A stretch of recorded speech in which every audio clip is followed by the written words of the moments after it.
Right. Rambam for Wednesday, Vav El Tafshin Pei, the 12th and last Perek of Hilchos Avoda Zara.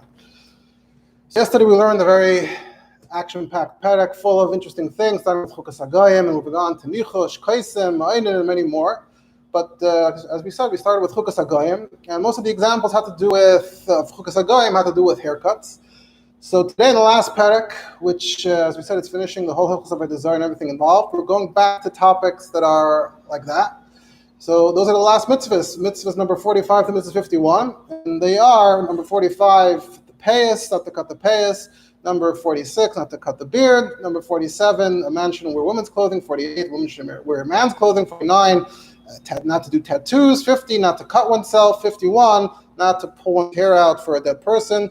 And like I said, this is all in the sort of continuing the theme from yesterday.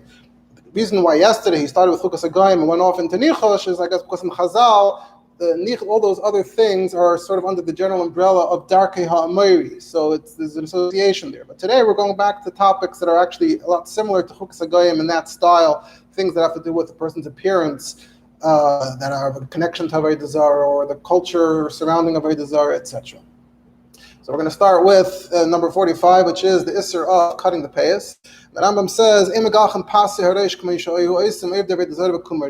cut the payas, the pasi haresh. So what's a payas? So in Psukim, paya means the end, the side of something. So here it's sort of the end of the hair, where the hair ends by the ears.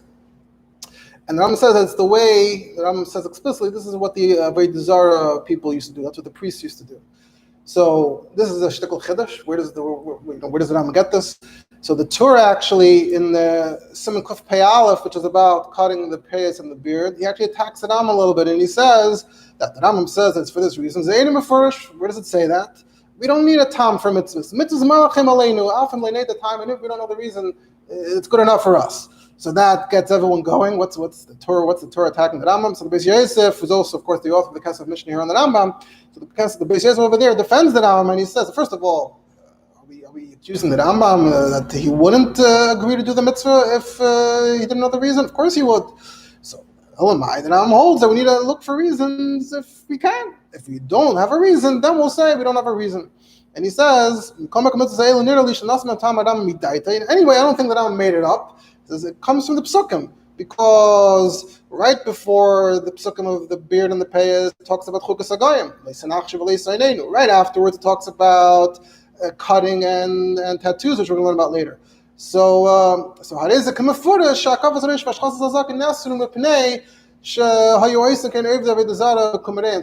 Psukim are saying clearly, based on the context, that it's all for this reason. That's the Beis Yosef's response. The Ramah also wakes up over there in the Haggais of Darkei Moshe on the Torah, and he says, I can't imagine that the Torah would ever suspect the Rambam. That the Torah really was suggesting that the Rambam was saying that if we didn't know the reason, we wouldn't do it. There's no Jewish sage who would sign his name to such a thing. That's the proper person. They believe only what the Seichel dictates. Can't be that's what the Torah even was intimating, implying about the Rambam. Can't be. So he says, what was the Torah trying to say? That if you say the reason is because of Chukos HaGoyim, so then you're going to say that it's only usher in the manner of the Goyim. But what if it's not in the manner of the Goyim? Maybe you'd think it's okay. If you knew some of the greater details about how the Goyim did it, you would come up with a way that's not like the way they did it. You'd say that's okay. So the Torah wants you to know that it's always usher, because the Torah doesn't tell you the reason. If the Torah told you the reason, then maybe it's only in that particular manner. So the Torah just said it as a general statement, don't cut it. So that means you can never cut it. Doesn't matter whether or not. That's what the Torah was trying to say. The Taz goes even further, and he says that he thinks that Rambam actually holds that it has din of Chukos HaGoyim, which means that there's also a heter, because we said yesterday Chukos HaGoyim that when it comes to certain modes of dress or haircuts, that someone who's a karv l'malchus, someone who's connected with the royals, with authorities, has a heter. So he says, if the Rambam is saying that this is because of Chukos HaGoyim, the payas, so that would mean that someone who's karv l'malchus would have a heter for this as well. And the Torah wants to disagree and say that he disagrees with that.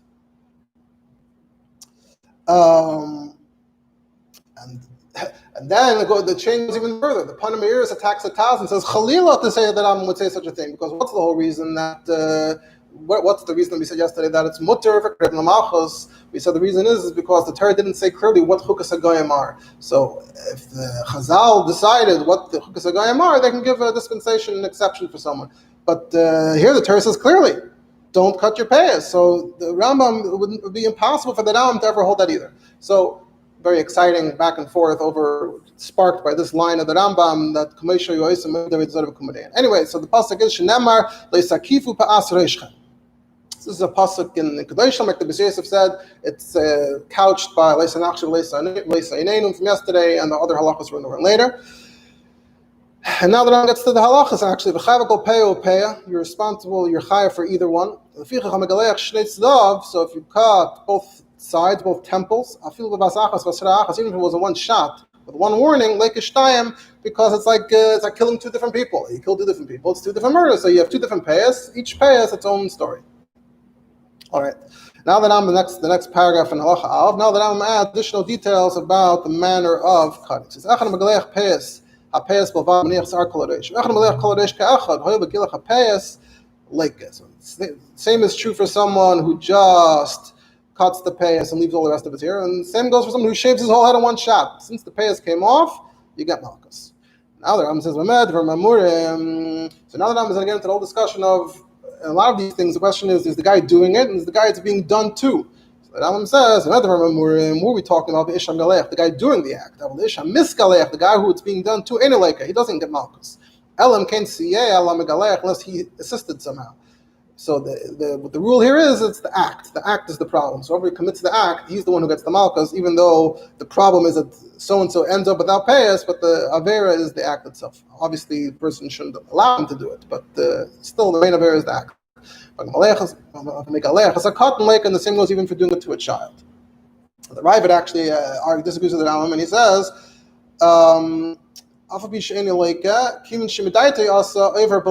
that the person being done to, he also did an avera. So the Kesef Mishnah says that he says near limit delay shayach lemish over belav. Even delay off the ma'isa klal. He didn't do anything. Even if he ordered, he said, told the barber, cut my payas. The barber isn't the shliach. He can't have a shliach for a dvar avera. So the Kesef Mishnah is taking the position that the Rambam holds it's not even allowed, not even an avera for the person who gets his payas shorn off. Now regarding women, so halacha beis, if a woman does it to a man, or was done to her, p'tura, she is patur.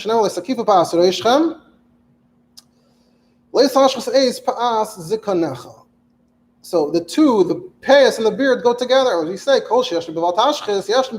so only someone who could have a problem with the beard could have a problem with payas. A woman isn't in the whole beard category, doesn't have a beard. So that avera doesn't apply to her. So therefore the avera of payas, even though hair does grow there, doesn't apply to her. However, the slaves, even though the slaves have the same din and essence as a woman, but when we say the woman is pater, it's not that the whole thing doesn't apply to her, but it's that technically she doesn't have the beard. So because she doesn't have the beard, she doesn't have the payas issue. But an eved, because he has a beard, so even though he has din of Anisha, you can have din of Anisha. But if you have a beard physically, so then you're in the beard category, so then you're also in the payas category. When it says, when the Kesef Mishnah says that the Rambam said that shenis galcha petura, so this is going to be an issue throughout this perek. When the Rambam says pater, does he always mean that it's pater aval aser? Does he mean pater and mutter? So he says, we're going to see later in halacha hey, that Rambam is going to say that it's actually mutter. So just said pater over here because of the other din. Because we'll see a woman she shouldn't actually do it to a man. She doesn't get malchus. But we'll see by the beard, by shaving the beard, that's where there's a big machlekes over the word pater. Now that Rambam sort of takes the opportunity to comment about how rare this is.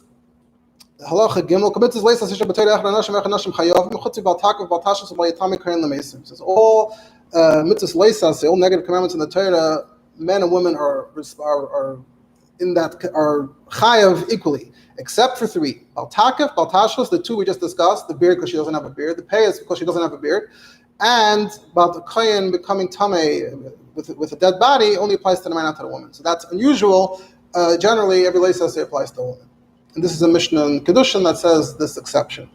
And then the Rambam says, the flip side, once we're at it, we'll say the flip side. The whole mitzvah say any mitzvah say that's only periodic and it's not often, it's nashim p'turis. So that's what we call mitzvah say she hazman grama.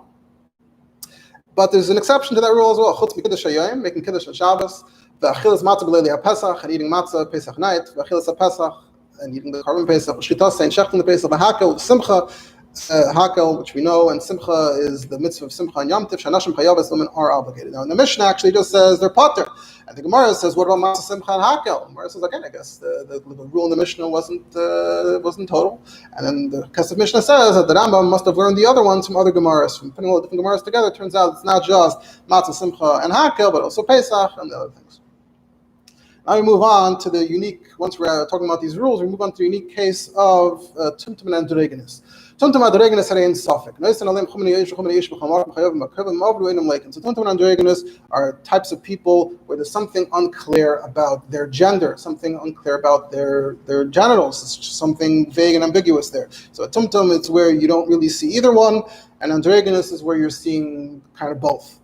The word androgynous comes from Greek and Latin. Even in English today, we have the word androgynous, although in English it's used more as a description that something looks androgynous as opposed to the actual person. I once saw that the statistics, I don't know if it's signed 100%, but some say that between 1 and 2% of children born have something vague and ambiguous, either on a chromosome level or even actually physically on the exterior. So here the Rambam is giving a general rule. And I think from here on in, the Rambam is not going to mention them unless there's like a specific din, a specific twist. But the general rule is that they're a suffix. We don't know what they are. So we give the chumras of both. They can't do things that a man's not to do. They can't do things that a woman's not to do. And they have to do everything that a man has to do. And they have to do everything that a woman has to do. But if they transgress, you can't give them malchus. You can't prove actually that they're a man or a woman. So you wouldn't be able to push that through court because you can't even prove what their gender is. So, for example, in this case, they wouldn't be allowed to cut their payas, even if, let's say, actually physically they resembled, in many respects, they resembled a woman, had more of a female body, a feminine body, but still, you have to be machmer and you can't cut the payas. Now, back to the women, to clarify a bit more about the woman and the man. Even though the woman is permitted, here's it's clear, she's permitted to cut her payas,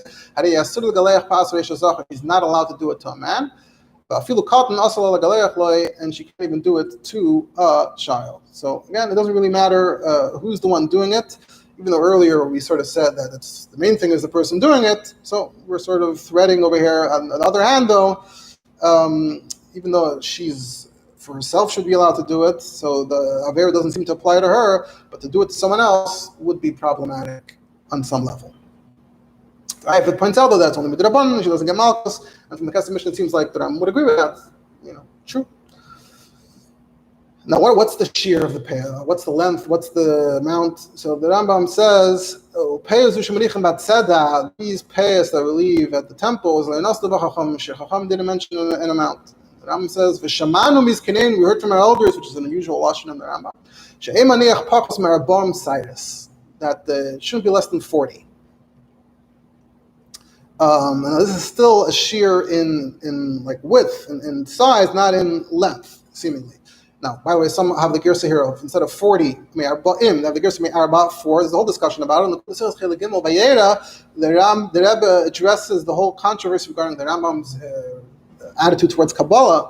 And he points out, among other things, that the Tzafnas Paneach, the Rogatchover over here in his commentary on the Rambam points out, he says, Pachas Midalad, he takes the gear so that it's 4. He says, where does the number 4 come from? He says, Atam Mishum Nuvur B'Sifrei Kabbalah, the Yesh LaPeah Da'ak, Dalad Cyrus is something called Peah Da'ak, one of the very high spiritual realms, something called Ak. Ak has a Peah Da'ak, and the Peah Da'ak has 4 Cyrus, whatever that means.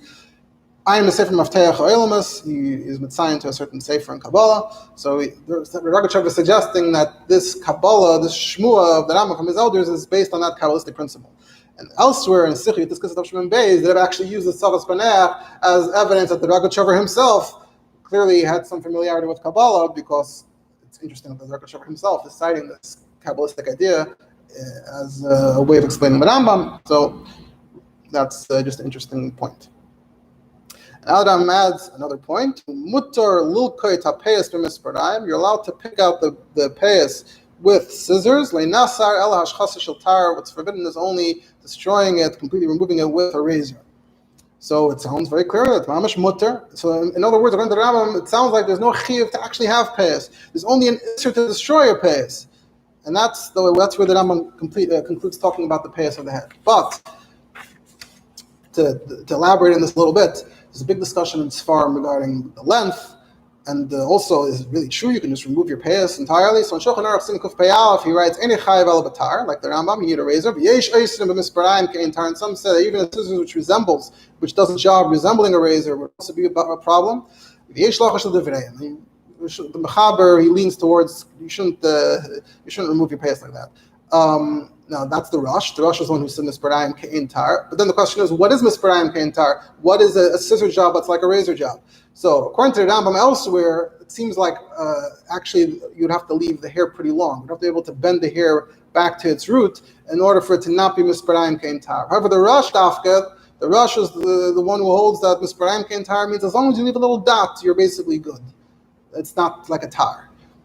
So the Rambam said it's mutter, even it's like a razor. He didn't say anything about that it shouldn't be like a razor. And the Rosh said it shouldn't be like a razor, but according to him, not like a razor is still pretty short. Regarding the length, so the classic source on this is the Arizal. The Arizal says that the payas are only till the beard. Now the famous Shuvah Tzemach Tzedek regarding shaving the beard, he also discusses payas. And the big rule, the big concept of the Tzemach Tzedek there regarding later the discussion of the beard is that by the beard it says pater with scissors, not mutter. Here it says mutter. Now the Beis Yosef argue that even later when it says pater means mutter, and that's what the Beis Yosef actually paskins in the Shulchan Aruch, that it's mutter to shave the beard now with the razor. The Tzemach Tzedek is rejecting that. That's the whole big argument of the Tzemach Tzedek. And the Tzemach Tzedek says, the Beis Yosef has a kasha from Peyas HaRosh. His kasha was, the L'chayr Peyas should be more chomer than a beard. Because the Misparayim Kein Tar, you're also chayav. Yesh machmir. The Rosh is machmir by Peyas HaRosh, more than the beard. So how could it be that the Rambam would be makel in Peyas HaRosh versus Peyas of the beard? So if the Peyas HaRosh is mutter, the Beis Yosef wanted to argue from here, we have to say that for sure the beard is mutter. And the Tzemach Tzedek wants to reject this. He says, first of all, he says it's possible to suggest that the Arizal says that the payas shouldn't go into the beard. It says it's possible that Arizal meant the lower part of the beard. The payas can go down to here. They shouldn't go further. This is from here on in. That's where the realm of the beard begins. And maybe the Rambam was saying simply that you can cut the payas over here once they start touching the top of the beard. I mean, the Rambam never meant to say that you can actually cut the whole payas off. He just meant to say you would think maybe it's also to cut your payas at all. Maybe you have to let your payas grow down to the ground. The Rambam says it's mutter b'misparayim over here at a nice reasonable spot. But not that the Rambam ever meant to say that you can cut it off altogether. The whole raya from the Beis Yosef is in the raya, so you also can't cut your beard. Then the Tzemach Tzedek goes with a whole other approach. He says it could be that when it comes to the beard, the Tzemach Tzedek also has this whole argument that cutting the beard could be like layilbash. It's like appearing like a woman. So he says when it comes to things like that, so the outcome is important. Meaning, even if you shaved your beard in a sort of a permissible way, but if the outcome is that you don't have a beard anymore, so then it's layilbash. You look like a woman. It doesn't matter how you did it. Whereas with payas, he says, payas, women also grow hair. It brings a bunch of rayas that women also essentially have hair here. We didn't say women don't have hair. We said women do have hair, and yet the mitzvah of hair doesn't apply to them for whatever reason. It is the whole question of tznius. Can the woman's hair over here stick out or not stick out if she covers her head? It's a whole discussion. So here we see it's clear women have hair over here. So if a man shaved that off, he wouldn't be appearing like a woman. It wouldn't be a problem like Yolbash. So in a way, the beard is more severe than the payas. It's removing the beard no matter what. It's like Yolbash. It's like a woman. And removing the payas doesn't do anything for you. It doesn't make you look like a woman at all. So over there, you could say that as long as you did it b'misparayim, maybe there it's mutter, whereas the Rambam would agree that if you remove the beard b'misparayim, it would still be aser because of the Yolbash issue. That's really putting it in rather short. Now, although the Tzemach Tzedek suggested that maybe according to the Rizal you can go the payas until here, and Chabad we go with the idea that the payas should go until here. Although other Chassidim, as we see, might have the practice that should go till here, and some maybe wrap it around their ear, so that way they can go long, but avoid mixing it in with the beard. There's a letter from the Rebbe in Igros Chelik Chaf, Tafshin Chaf Aleph, to Rav Yalis, where he says regarding the minhag not to touch the payas, that's not the Chabad minhag. And as you mentioned, that there's the idea of not mixing the payas with the beard. It says clearly the Rizal will cut his payas with scissors. And so we go with that. We're not going with any other approaches here. We're going with the Rizal, and that's it. And he says the question is on the others. The question is people who don't touch their payas, how are they disagreeing with the Rizal? And regarding the idea to put it behind your ear, some say, Chaim V'Shalom says, you shouldn't put it behind your ear because the Zara seems to say something about not putting it behind your ear. However, the Rebbe says it's not even clear that's what the Zara really meant. The Zara may have meant something else. It's a whole discussion, but that's where the Rebbe discusses the length of the payas. And we moved on, and we finished with the payas. Now we're moving on to the beard. So the Rambam says, was the practice of the priests to destroy their beard. Again, the Rambam going with that lashon, that it's has to do with the derech of the priests, and here just mentions the priests, and point out for many, many generations, maybe not 100% consistent, but for many generations, the Catholic priests were particular to shave their beards. So the Torah also says it's also. And there are 5 payas here. Unlike the 2 earlier, there are 5 here. The top of the cheek, the bottom of the cheek on the right, top and bottom on the left, the middle on the bottom. And over here as well, just like with the payas, you get separate malchus for each paya, each of the 5, and if you did it all one shot, like a chamish, you still get 5 different things, you get malchus 5 times. And now we get to the implements, which is the big subject. You're not chayav until unless you do it with a razor. That's the pasuk, continuing the pasuk from earlier. So it says leisashches. It's a shaving that involves destroying, which is a razor. It's different. You did it with scissors. Putter, then you would be putter. That's the big discussion, like we mentioned before. What's this? What does this putter mean? The Sheikhs have said one thing, some have said something else. Many others weighed in. Today we have this big book, of course, Hajjus Panim Zaken, Rabbi Wiener, which was encouraged by the Rebbe. Although that sefer is sort of taking a particular side, it's meant to be encouraging growing the beard. And it's in response to, in essence, such a long sefer needs to be written because there are some solid makaris like the Shulchan Aruch. Let's say that it's mutter. Of course, we're beholden to the Tzemach Tzedek are Pesach. However, even in Chabad, there may have been exceptions for people that weren't fully integrated with the community. It's not like we consider it like Chil Shabbos per se, but within the community, it's generally considered binding. Now, besides the Tzemach Tzedek that we quoted already at length, that we quoted partially. I mean, the Tzemach Tzedek goes on for, I think, 20 Isias. We quoted just a little bit. So there are also ha'aras of the Rebbe on the tshuva. In the beginning of Igros Kodesh Chelik Aleph, from the month of Adar, Tafresh Tzadik Beis, the Frierdiker Rebbe requested the Rebbe should write ha'aras. And the Rebbe wrote a lot of ha'aras. A lot of them actually are taking issue with certain proofs of the Tzemach Tzedek. I'll mention one point that's related to what we discussed earlier. The Tzemach Tzedek mentions the Svara that the Rambam said that the reason why you shouldn't shave your beard is because it's like the Galachim. So the Tzemach Tzedek wants to use that as an argument. So if you shave your beard, no matter what, you'll end up looking like the Galachim. So he's actually trying to use the reason l'chumra that you should never be able to shave your beard because you'll always end up looking like the Galachim. However, the Rebbe says that you can't compare. He says when it comes to chukas hagoyim, it's just being similar to goyim. Here, the pasuk said clearly hashchasa, and the Rambam's lashon was lahashchis. You shouldn't be mashches. The Torah, they are mashches. The Torah says not to be mashches. So as long as you're not mashches, as long as you don't do that hashchasa, the act of hashchasa, then the Tzemach Tzedek's argument shouldn't apply.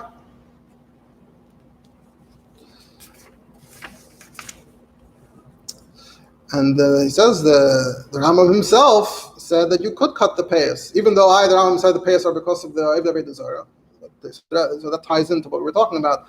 So Rebbe brings another proof that we don't always follow the reason for the mitzvah. He says the Gemara in Nida famously says there's a reason why we have the din Nida, to give the husband a break, and then he should have more greater desire for his wife. But la halacha doesn't matter if the woman is married or not. No, even if the woman's not married, the Nida applies just as well.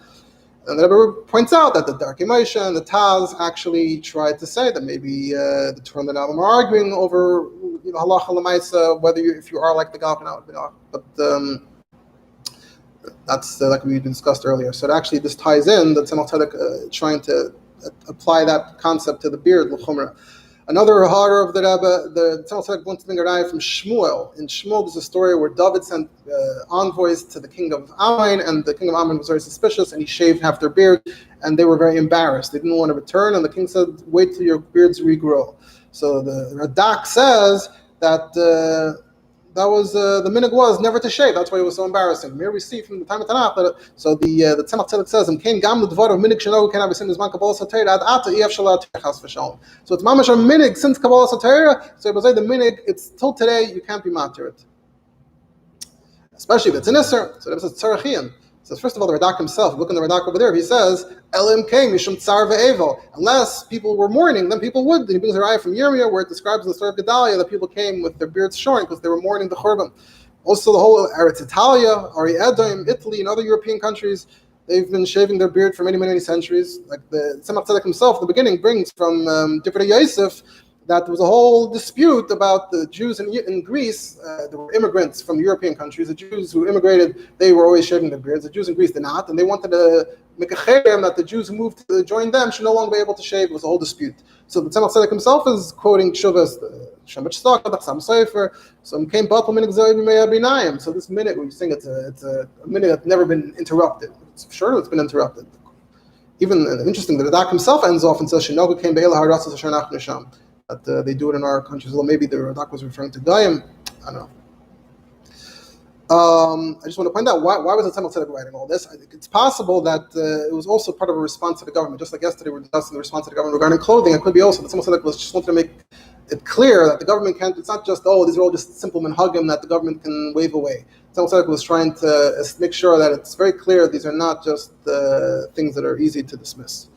Of course, this is all pull of alma, whether this raya or that raya, but of course, whatever the Tzemach Tzedek said, as we said, is halacha for us.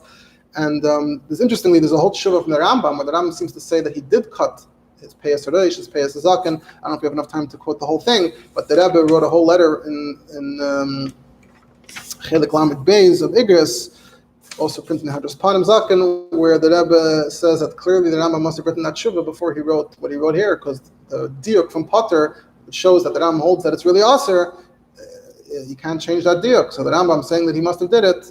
And there are also other comments and details about that shuvah, but we really don't have time to get into all of it. So now to get into parts of the hair near that area that are not part of the isser. So hasafam mutar legalche betar, you can shave the mustache. That's here. Also the hair that's right under the lip, that's also okay. But even though it's okay, the Jewish practice is not to just shave it off. Just to cut a little bit, so it shouldn't get in the way of your eating and drinking. And it's actually a letter from the Rebbe about it. In the Igros Chelik Yutas, the Rebbe says, I don't have a hayra, clearly, like our Chassidim makbid not to cut their mustache. Yes, no. The Rebbe says, ask some Rabbanim, maybe they know. The Rebbe doesn't take a side on that. Now we move on to the rest of the body, which already takes us more into the realm explicitly of men acting like women, etc. Havaras sasei meshahar, go from moving the hair from the rest of the body, going base hashach, base arava, like the armpit hair or the pubic hair, any else from the natayim divrei seifim. So it's prohibited, but only rabbinically. And if you go ahead and do it, you get hit, not the malchus makas mardus. However, what are we talking about? Only if that's a place where women are the only ones who do it. So that way, by shaving that hair, you're acting like a woman. But if it's a place where men do remove it, if you removed it, then we don't hit you. And the rest of your body, your arms, your legs, you would be allowed to remove it with scissors. And here the Rambam uses the word havaras in the beginning. So here is sort of the flip side, where it doesn't matter how you did it, even b'misparayim, it wouldn't help, because the isser here is havaras. Like the Rebbe said, you have to look at the word. Is it hashchasas? Is it havaras? If it's ashchasas, then seemingly everything else should be fine. Habaras, then seemingly every way is not okay. Here we have explicitly the idea that sometimes things can change depending on the society. And though it's not clear, how does it work? Do we follow the Goyim? Do the Goyim set the tone of what society does? Do the first Jews who did the wrong thing, do they set the tone for society? Not clear, but that's what it says. And there's an interesting good story in Gemara Nazir, which is where this halacha comes from, where it says that someone was supposed to get malchus, they were supposed to, or malchus mardus in front of Rami. When they stripped him to beat him up, they saw his armpits and they saw that he was unshaved. And Rabbi said, he must be one of us, because in time of Gemara already, only Talmid Chachamim didn't shave that area. So when they saw that area wasn't shaved, they said, okay, he's one of us, let's treat him a little more leniently. Interesting story. There are many other details, but that's all we're going to have to say about that. Now about actual cross-dressing. Women shouldn't wear man's clothing, like the kind of hats a man wears, more like in those days, or to wear armor, or to shave her head, to give a haircut. Some say that there's two sides, to expose her head like a man, because a woman's supposed to cover her head. And now on the flip side as well, mentioned where women's clothing, colorful clothing, gold jewelry. Again, if that's not the practice, if only the women wear it. So it is, again, subjective. It depends on what the practice is. And there's a whole sub-discussion here. What about Purim? Because there's some sources that say that on Purim, cross-dressing is okay for Simcha, because your intention is Simcha. The Rambam actually brings in Shulchan Aruch. However, the Bach and those who come after him already said it really shouldn't do it.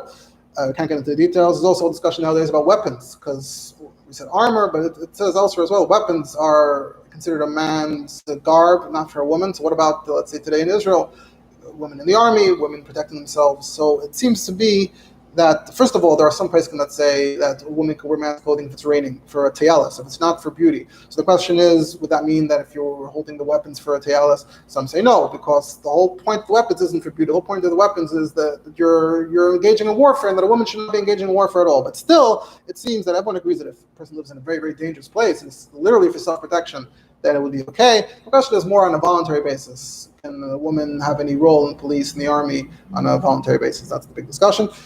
There's also the question of how much does the Minhag HaMedina said Minhag HaMedina. So does Minhag HaMedina apply to everything? What if women start wearing who knows what, or men start wearing who knows what? How far does it go? Not so simple. Now regarding the punishment and other details as well. Ish she'ada adi isha. So if they do that, if they cross-dress, they come out. Another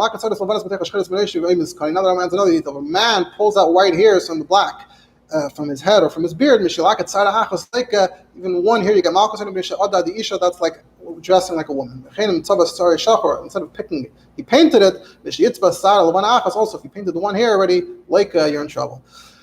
And the Ravid might disagree. Okay. What about Tumtum Andreginus? Here, they're stuck. Man and woman do opposite things. So he says, doesn't cover his head like a woman, because then what if you're a man? And you can't uncover or shave the head like a woman, like a man, because what if you're a woman? So you somehow got to do neither. But you don't get malchus. Now to move on to tattoos. Tattoos in the Torah, who she used to you make a cut and then you fill it up with the ink or color, whatever it is. He says it started off as an Avoda Zara practice, again, because it was sort of showing that you're enslaved, you're inscribed, you're dedicated to this Avoda Zara. And if you make the cut and then you add the ink, whether a man or woman, that's when you get the malchus. That's the act. What if what if you wrote we didn't use ink color, or you used the color but you didn't etch it with cut putter. You have to do both. So so that's the pasuk regarding that. Again, who's doing it? We're talking about the person doing it, or the person is being done to. The person doing it, the person who was done to, he's only chayiv if he actually helped. He has to do something. He didn't do anything, and he doesn't get malchus. Now we move on to srita. We're almost finished.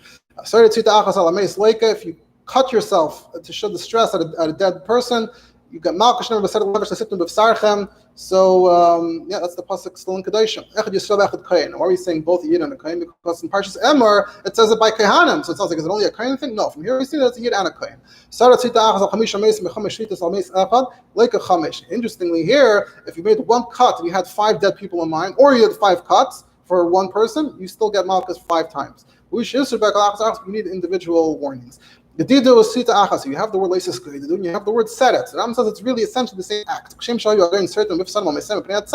But it's for different reasons. The same way that shrita for dead people, they should express their anguish. The same goes for Avoda Zara. They did it as an act for Avoda Zara. I think it's Leo Bahar Carmel. Part of what they were doing was they were doing this. They were cutting themselves.